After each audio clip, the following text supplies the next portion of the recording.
সুন্দরগড় জঙ্গলে টোনা তার স্ত্রী টুনি এবং তার একমাত্র ছানা টুনটুনকে নিয়ে বাস করত। টোনা সামান্য কলা ব্যবসায়ী ছিল। সে কলা বিক্রি করে যা টাকা পেত তা দিয়ে কোনো রকমে তাদের সংসার চালাতো। কি গো, তোমার কি হয়েছে? এভাবে মন খারাপ করে বসে আছো যে? আজ তাহলে ভালো বেচা কেনা হয়নি? সব কলাই বিক্রি হয়েছে, কিন্তু তুমি তো জানো আমি শহরের ব্যবসায়ীদের কাছ থেকে কলা কিনে এনে বিক্রি করি, আর এতে অনেক খরচ হয়ে যায়। সেই হিসেবে কলা বিক্রি করে তেমন লাভ হচ্ছে না গো। যদি নিজের জমিতে কলা চাষ করে বিক্রি করতে হতো তাহলে ভালোই লাভ হতো। হ্যাঁ গো, তুমি ঠিকই বলেছ। নিজের জমিতে কলা চাষ করে বিক্রি করলে তাহলে আর শহরে যেতে হতো না, আর খরচও কম পড়তো। শোনো, বলছি কি, আমাদের বাড়ির পাশে যে ছোট্ট জমিটা পড়ে আছে, তুমি বরং ওখানেই কলা চাষ করো। কি বলছো টুনি? কলা চাষ করব? তাহলে তো অনেক টাকার প্রয়োজন। এত টাকা কোথায় পাবো টুনি? হ্যাঁ গো, বলছি কোনো চিন্তা করো না, আমার কাছে জমানো কিছু টাকা আছে। তুমি না হয় তাই দিয়ে কিছু কলা গাছের চারা কিনে এনো আর চারাগুলো জমিতে রোপণ করো, কেমন? টোনা আর টুনি যখন এসব কথা বলছিল তখন সেখানে তাদের মেয়ে টুনটুন চলে আসে। বাবা, ও বাবা, তুমি কলা চাষ করবে? কি মজা, কি মজা, আমি কলা খাবো।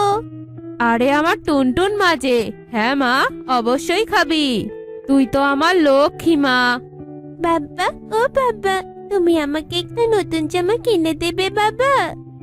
আচ্ছা মা, কিনে দেব। এবার তুমি স্কুলে যাও, এবার কিন্তু প্রথম হতে হবে, তবেই কিন্তু জামা কিনে দিব। আচ্ছা বাবা, ঠিক আছে, এখন তাহলে আমি স্কুলে যাই। এভাবেই তাদের তিনজনের দিন কাটছিল।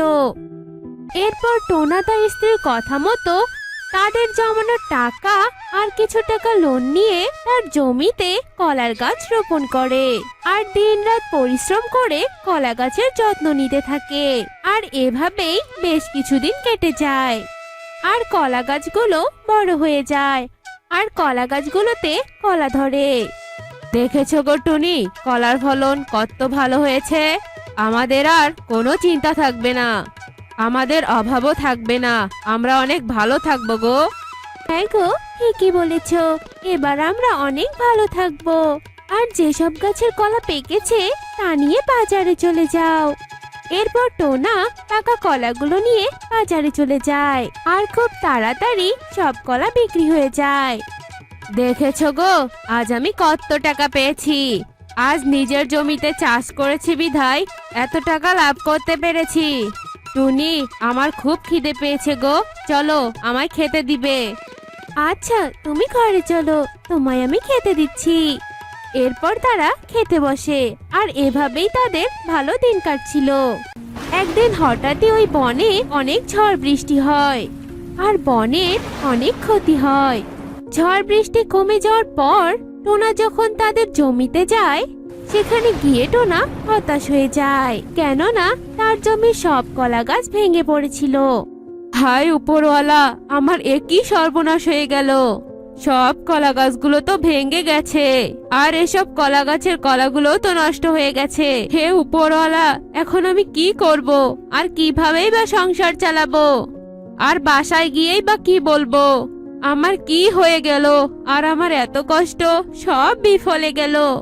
এসব বলে টোনা কাঁদতে কাঁদতে তার বাসায় চলে যায় আর টুনিকে সব কথা খুলে বলে। এসব ঘটনায় টোনার সংসারে অনেক অভাব দেখা দেয়। ও মা, আমার অনেক খিদে পেয়েছে মা, অনেক খিদে পেয়েছে, আমাকে কিছু খেতে দাও না গো। খিদেতে যে পেটটা খুব ব্যথা করছে, কিছু খাবার খেতে দাও না মা।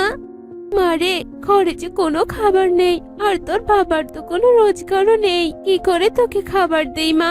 কি গো, তুমি কি দেখছো আমাদের ছানাটা খাবারের জন্য কিভাবে কাঁদছে? কি করব বলো টুনি, আমি তো কিছুই ভেবে পাচ্ছি না গো। এ কথা বলে টোনা মন খারাপ করে সেখান থেকে চলে যায় আর যেতে যেতেই মনের অজান্তে অন্য একটা জঙ্গলে চলে আসে। কি ব্যাপার, এটা আমি কোথায় চলে এলাম?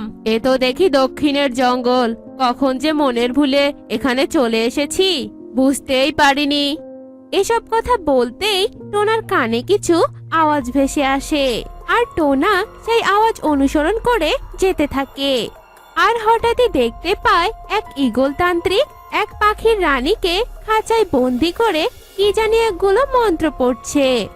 মনে হচ্ছে ওই শয়তান তান্ত্রিক পাখির রানীকে আটকে রেখেছে। ওই পাখির রানীকে আমার সাহায্য করা উচিত। এই বলে টোনা একটি বড় লাঠি নিয়ে তান্ত্রিকের কাছে চলে যায় আর তাকে লাঠি দিয়ে মারতে থাকে। আর মার খেতে খেতে তান্ত্রিক জ্ঞান হারিয়ে মাটিতে পড়ে যায়। এরপর টোনা পাখির রানীকে মুক্ত করে। তুমি সত্যি খুব ভালো গো। আজ তুমি যদি আমাকে সাহায্য না করতে, ওই তান্ত্রিক আমাকে বলি দিয়ে দিত। তোমাকে যে কিভাবে ধন্যবাদ দিব। তা তুমি এই জঙ্গলে কেন এসেছো? আসলে আমি অনেক চিন্তায় ছিলাম, তাই কখন যে জঙ্গলের ভিতরে চলে এসেছি তা বুঝতেই পারিনি। আমার বাসা পাশের জঙ্গলেই। এরপর টোনা তার সব কষ্টের কথা পাখির রানীকে খুলে বলে, আর পাখির রানী এসব শুনে অনেক কষ্ট পায়। তুমি কোনো চিন্তা করিও না, আমি তোমাকে সাহায্য করব। কারণ তুমি আমার জীবন বাঁচিয়েছো, আর তোমার সাহায্য করতে পারলে আমার অনেক ভালো লাগবে। এরপর পাখির রানী টোনাকে একটা বীজ দেয়। শোনো, এটা কোনো সাধারণ বীজ নয়, এটা একটা জাদুর বীজ। এই জাদুর বীজ তুমি তোমার বাসার আঙ্গিনায় রোপণ করবে, আর এই বীজটা দিয়ে তুমি তোমার সব সমস্যা সমাধান করতে পারবে। এসব বলে পাখির রানী সেখান থেকে অদৃশ্য হয়ে যায়, আর বীজটি নিয়ে টোনা বাসায় চলে যায়। কি গো, তুমি এখন ফিরলে? তোমার হাতে ওটা কি গো? খাবার নিয়ে এসেছো নাকি?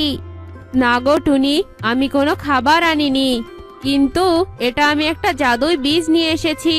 তারপর টোনা টুনিকে সব কথা খুলে বলে, আর বীজটি তাদের আঙ্গিনায় রোপণ করে। আর হঠাৎই বীজটি রোপণ করার সাথে সাথে সেখানে একটি বড় কলা গাছ হয়, আর সেই কলা গাছে কলার পরিবর্তে ডালিম ধরা ছিল। এ দেখে টোনা ও তার স্ত্রী ভীষণ অবাক হয়ে যায়। কি গো, এসব কি দেখছি গো? আমার তো একদমই বিশ্বাস হচ্ছে না। কলা গাছে কলার পরিবর্তে ডালিম ধরে আছে, এটাও কি সম্ভব? হ্যাঁ গো, এজন্যই তো পাখির রানী বলেছিল এটা একটা জাদুই অদ্ভুত বীজ। না হলে কি আর এমন হতো বলো? সত্যি এই গাছ তো বড়ই অদ্ভুত। টোনা আর টুনির এসব কথা শুনে সেখানে টুনটুন চলে আসে, আর কলা গাছে তো ডালিম দেখে টুনটুনও ভীষণ খুশি হয়। মা মা, ও মা, কলা গাছে ডালিম ধরেছে, আমি খাবো মা, আমাকে একটা ডালিম পেড়ে দাও না মা।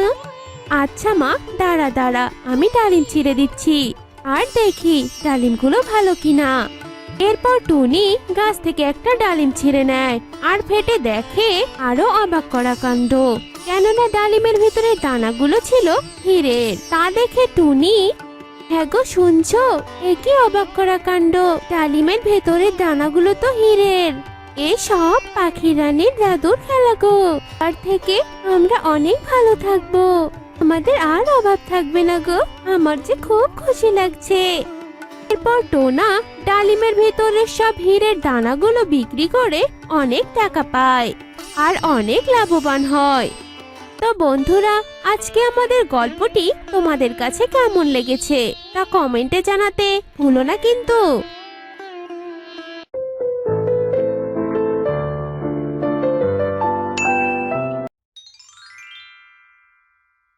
যজ্ঞ আর টোনা ছিল দুই বন্ধু।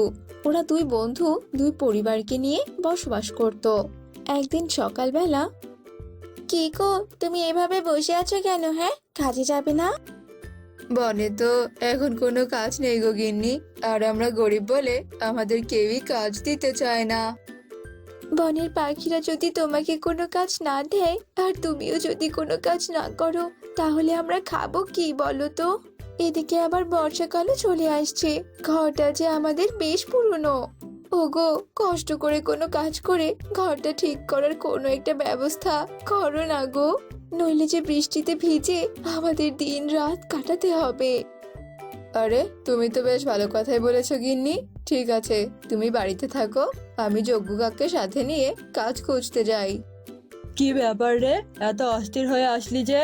আর তোকে এমন দেখাচ্ছে কেন? অস্থির হব না তো কি হব বলতো?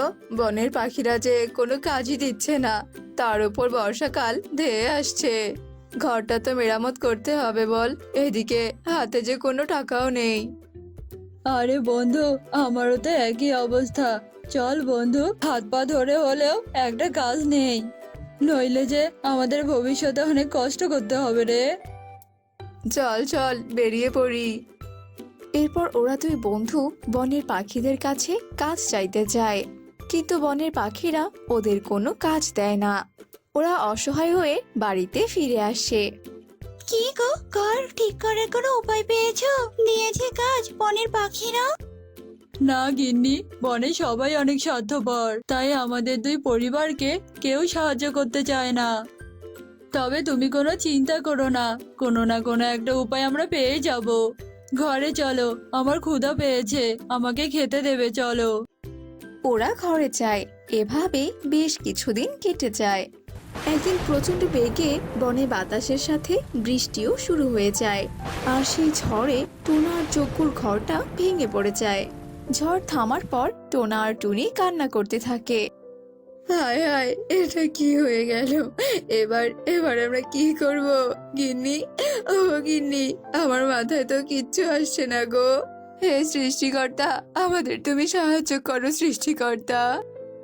বলেছিলাম আমি আগে থেকে কিছু টাকা জমিয়ে রাখতে, যাতে করে এমন কিছু হলেও আমরা ঘরটা তাড়াতাড়ি ঠিক করতে পারি। কিন্তু তুমি তো আমার কোনো কথাই শোনো না। এবার এই বৃষ্টির দিনে কোথায় আমরা আশ্রয় নেব? গিন্নি শান্ত হও, যা হওয়ার হয়েছে। আমি আজকেই টোনা সহ অন্য বনে যাব কাজ খুঁজতে, তারপর দুদিনেই নতুন ঘর তৈরি করব। তুমি সাবধানে থেকো, আমি টোনার ওখানে যাচ্ছি।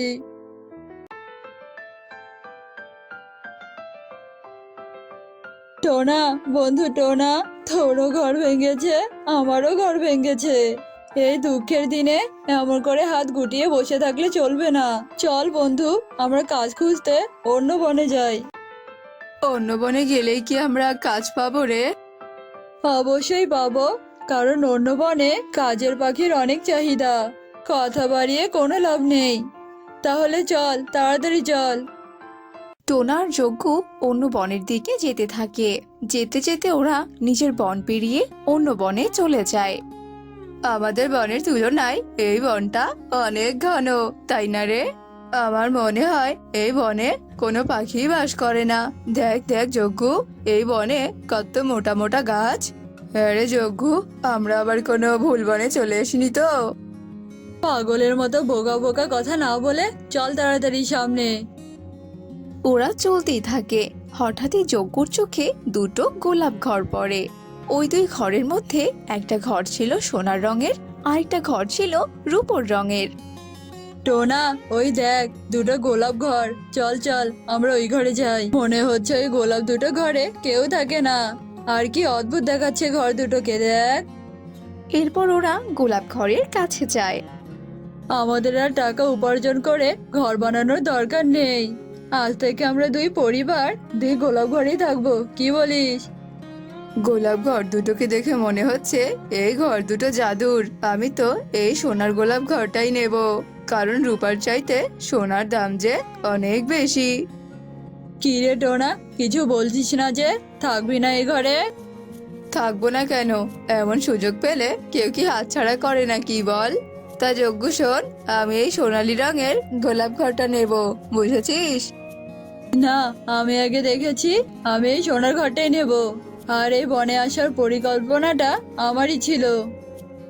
না, এটা আমার পরিকল্পনা ছিল, কারণ আমি যদি তোর সঙ্গে না আসতাম তাহলে কিন্তু তুইও আসতি না। তাই এই সোনালী রঙের গোলাপ ঘরটা আমার। এই কয়েনটা দিয়ে টস করব, যে জিতবে সে এই সোনালী ঘরটা নেবে। আমি এই কয়েনের উপরের অংশ নিলাম, বুঝেছিস? আর তুই নিচের অংশ। যজ্ঞ কয়েনটা নিয়ে টর্চ করে, আর সেই টর্চে যজ্ঞ জিতে যায়। আমি জিতেছি, তাই এই সোনালী রঙের ঘরটা আমার, বুঝেছিস? তুই খবরদার আমার এই সোনালী রঙের ঘরের আশেপাশে আসবি না। আমি এখন তোর চাইতে ধনী। হা হা হা। যাই, আগে গিন্নিকে নিয়ে আসি। গরিব টোনা, খবরদার আমার গোলাপ ঘরে ঢোকার চেষ্টাও করবি না।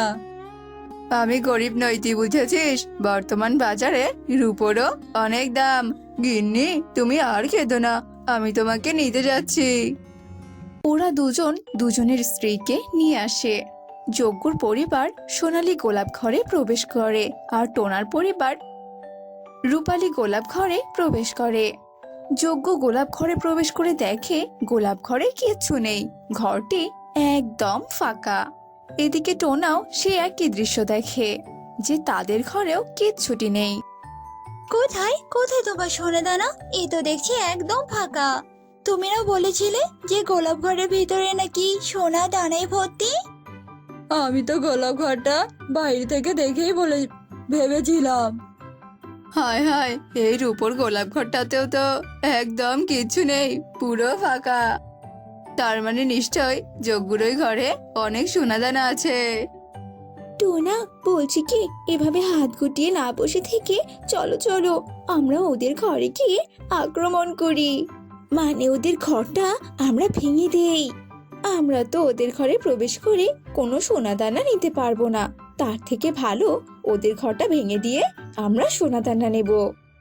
ঠিকই বলেছো তুমি গিন্নি, চলো চলো, আর দেরি করা যাবে না, নইলে আবার ওরা সোনাদানা সব বিক্রি করে দেবে। এরপর টোনা আর টুনি লাঠি নিয়ে গোলাপ ঘর থেকে বের হয়। গিন্নি, তাড়াতাড়ি লাঠি নিয়ে বাইরে চলো, আমাদের ঘরে তো কিচ্ছু নেই। তার মানে টোনার গোলাপ ঘরে অনেক কিছু আছে। চলো চলো, ওই ঘরটা ভেঙে আমরা সোনা দানা ছিনিয়ে নেব, নইলে যে টোনা আমার থেকেও ধনী হয়ে যাবে। যজ্ঞ আর কণিকা লাঠি নিয়ে টোনার গোলাপ ঘরের কাছে যায়, আর অন্যদিকে টোনা আর টুনিও লাঠি নিয়ে যজ্ঞদের ঘরের সামনে যায়। গিন্নি, দাঁড়িয়ে আছো কেন? তাড়াতাড়ি এই ঘরে আঘাত করতে থাকো। অন্যদিকে যজ্ঞ কি হলো গিন্নি, দাঁড়িয়ে আছো কেন? ওদের গোলাপ ঘরে আঘাত করো। দুই পরিবার দুই গোলাপ ঘরকে আঘাত করতে থাকে। আঘাত করতে করতে এক পর্যায়ে গোলাপ ঘর দুটো অদৃশ্য হয়ে যায়, আর ওরা চোখাচোখি করতে থাকে। আরে আরে, সোনালী গোলাপ ঘরে তো কোনো সোনাদানা নেই। এই রূপোর ঘরের জায়গায় তো কোনো সোনা বা রূপও নেই, আর এই গোলাপ দুটো ঘর কোথায় উধাও হয়ে গেল? কে রে কে? আমার দুটো গোলাপ ঘর কে ধ্বংস করলি? কার কার এত বড় সাহস? এই, তোরাই ধ্বংস করেছিস তাই না? কেন রে, কেন ধ্বংস করেছিস বল? একি কে কে তুমি? আর গোলাপ ঘর দুটো তোমার হলো কি করে?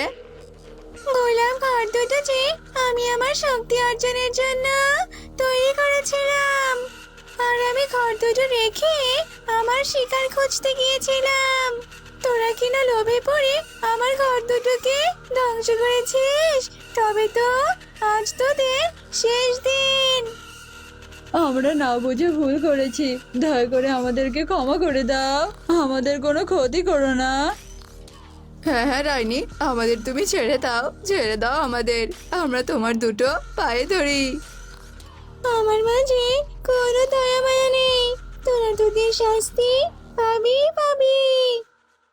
এরপর ডাইনি ওদের ধরে খেয়ে ফেলে। কি তোরার পাশে এই মেয়েটা কে? ও হলো টোনার ছোট বউ, আর তোমার সতীন টুনি। মানে তো কি টোনা, আমি বেঁচে থাকা অবস্থায় তুমি আরেকটা মেয়েকে কেন বিয়ে করেছো? হ্যাঁ, আর তাছাড়া তুমি কোন সাহসে এই কাজ করেছো?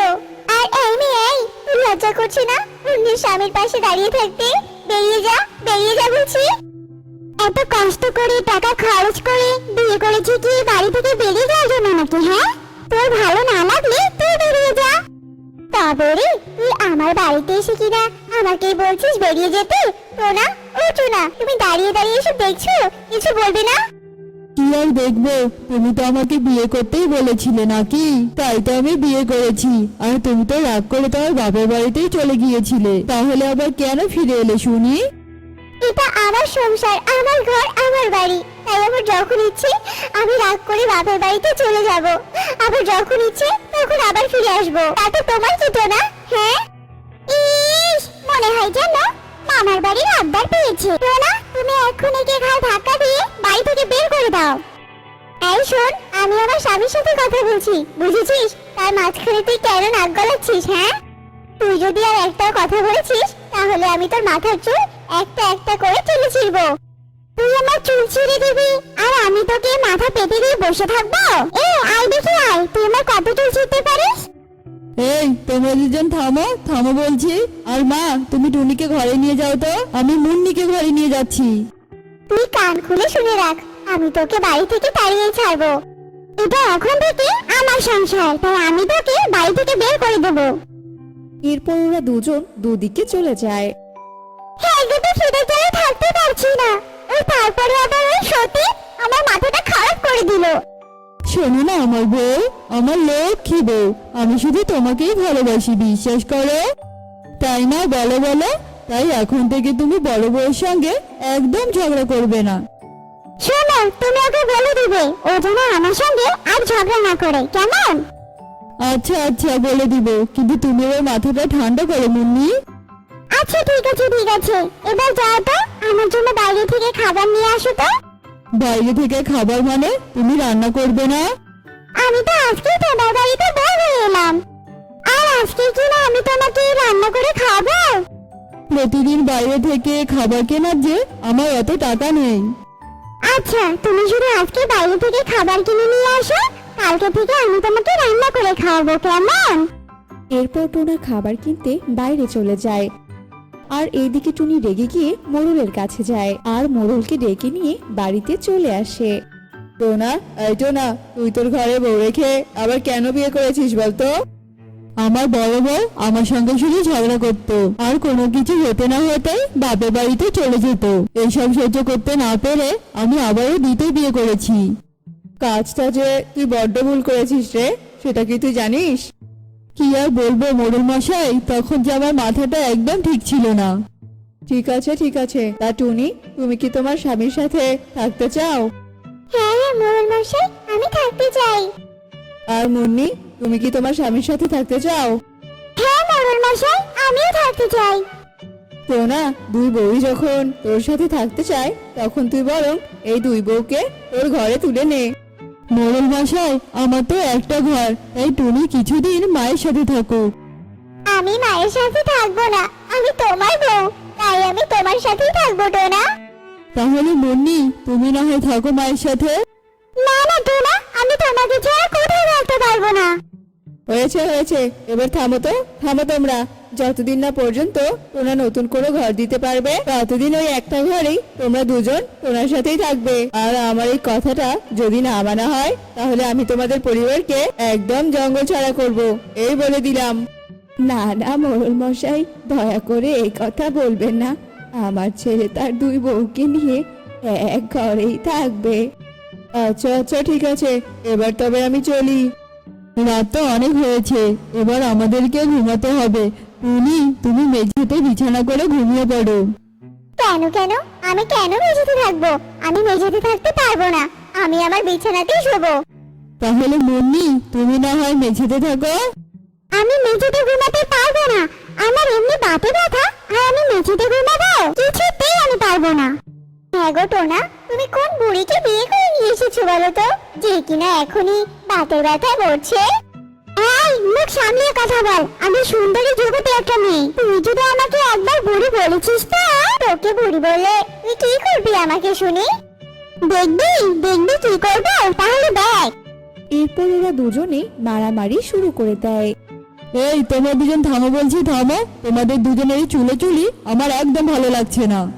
তোরা যদি আরেকবার ঝগড়া করতে থাকিস, তাহলে তোদেরকে লাঠি মেরে এই বাড়ি থেকে তাড়িয়ে দেবো। যা, এবার তোরা বিছানায় গিয়ে শুয়ে পড়, আমি মেঝেতেই শুয়ে পড়ছি। ঠিক আছে, তোমার আদরের ছোট বউকে বলে দিও ও যাতে আমার কাছে না আসে। তোর কাছে যা, আমার বই গেছে।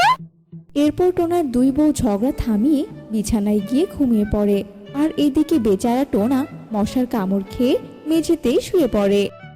এই তুই সরে যা, আমি আজকে টোনার জন্য রান্না করব, বুঝেছিস? টোনা আমার হাতে রান্না খেয়ে অফিসে যাবে। এই চুপ, তুই এখান থেকে সরে যা, টোনা আমাকে বেশি ভালোবাসে। টোনা আমার হাতে তুই খাবে, তাই আমি আগে রান্না করব। তোকে বলেছি না আমি আগে রান্না করব। সকাল সকাল উঠে তোমরা কেন এভাবে চিৎকার চেঁচামেচি করছো বলো তো? এই সকালবেলা চিৎকার চেঁচামেচি করে জঙ্গলের পাখিদের না ডাকলেই কি নয়? এমন দুটো ঝগড়ুটে বউ বিয়ে করে এনে আমার ছেলেটা মান সম্মান একদম ডুবিয়ে দিল। শোনো শোনো, এবার তোমরা দুজন ঘরে চলে যাও, আমি সবার জন্য রান্না করব, তোমাদের কাউকে আর রান্না করতে হবে না। মিনুর কথা মতো টুনি আর মুন্নি সেখান থেকে চলে যায়। এটা আমার সংসার, আমার সংসারে আমি অন্য কাউকে সহ্য করব না। ওকে তো বাড়ি থেকে বের করতেই হবে, কিন্তু আমি কি করব? ওনা তো কিছুতেই ওকে বাড়ি থেকে বের হতে দেবে না। পেয়েছি পেয়েছি আমি একটা বুদ্ধি, আমি ওকে চিরতরে এই পৃথিবী থেকে তাড়িয়ে দেব। মা, আমাকে 2 কাপ চা দিন, আমি বরং টোনা আর মুন্নিকে দিয়ে আসি। বাবা, তোমার মুখে এসব আমি কি কথা শুনছি বৌমা? যাক, তোমার মুখে এমন কথা শুনে আমার যে খুব ভালো লাগলো। যাও যাও, নিজের হাতে চা বানিয়ে নিয়ে যাও। এরপর টুনি 2 কাপ চা বানায় আর মিনুর আড়ালে সেই চায়ে বিষ মিশিয়ে দেয়। মেরে মুন্নি নে তোর চা। বাপরে, তুই নিয়ে আমার জন্য চা? তা যাক, ভালো হয়েছে, 1 কাপ চায়ের খুব প্রয়োজন ছিল রে আমার। তুই খেয়ে নে রে, আমি বরং টোনাকে চা দিয়ে আসি। এরপর টুনি বাইরে বেরিয়ে আসে আর দরজার বাইরে থেকে লুকিয়ে লুকিয়ে মুন্নিকে দেখতে থাকে। এদিকে মুন্নি টুনিকে বিশ্বাস করে বিষ মেশানো চাটি খেয়ে নেয়। মুন্নি, এবার তো তুই শেষ। আর এই 1 কাপ চা আমি অতিরিক্ত নিয়েছিলাম। যদি তুই ওই 1 কাপ চা নষ্ট করিস তাহলে তোকে এই চাটা খাওয়াতাম, কিন্তু তুই তো ভালো মেয়ের মতো খেয়েও নিলি, আর কিছুক্ষণের মধ্যে তুই হয়তো মরেও যাবি। এরপর টুনি সেখান থেকে চলে যায় আর এদিকে টোনাও চলে আসে আর ততক্ষণে মুন্নিও মারা যায়। মুন্নি, মুন্নি, ওঠো মুন্নি। একে মুন্নি, তুমি শুয়ে আছো কেন? মুন্নি, কথা বলো মুন্নি। একে মুন্নি কথা বলছে না কেন? মা, মা, তুমি একটু ঘরে এসে দেখো তো, মুন্নি কথা বলছে না। মা, এ মা, মুন্নি তো মরে গেছে, তাও আবার চা খেয়ে, কিন্তু এই চা তো টুনি বানিয়েছিল। টুনি, টুনি, তুই মুন্নিকে মেরে ফেললি? মেরে ফেলেছি, বেশ করেছি। আমার স্বামীর ভাগ আমি কাউকে দিতে পারবো না, কাউকে না। কিন্তু কোনো খুনিকে আমি নিজের বউ হিসেবে মেনে নিতে পারবো না। আমি এক্ষুনি পুলিশকে ডেকে আনবো, এক্ষুনি। না না টোনা, তুমি এমনটা করো না। আমি যে তোমাকে অনেক ভালোবাসি টোনা, দয়া করো, এমনটা করো না। টোনা টুনির কোনো কথাই শোনে না। সে পুলিশকে ফোন করে আর সাথে সাথে পুলিশ এসে টুনিকে ধরে নিয়ে যায়। এদিকে টোনা আর মিনু ফাঁকা বাড়িতেই পড়ে থাকে।